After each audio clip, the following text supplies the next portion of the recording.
এই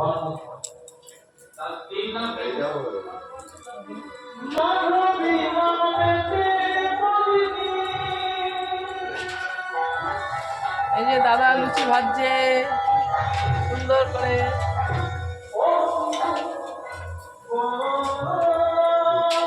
একভাবে দুপুর থেকে বসে আছে।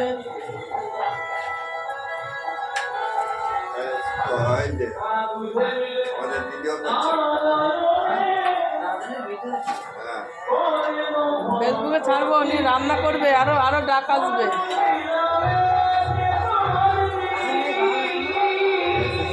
হালকা হালকা লাল করো। লাল হবে, এখন তেলটা নতুন তেল তো।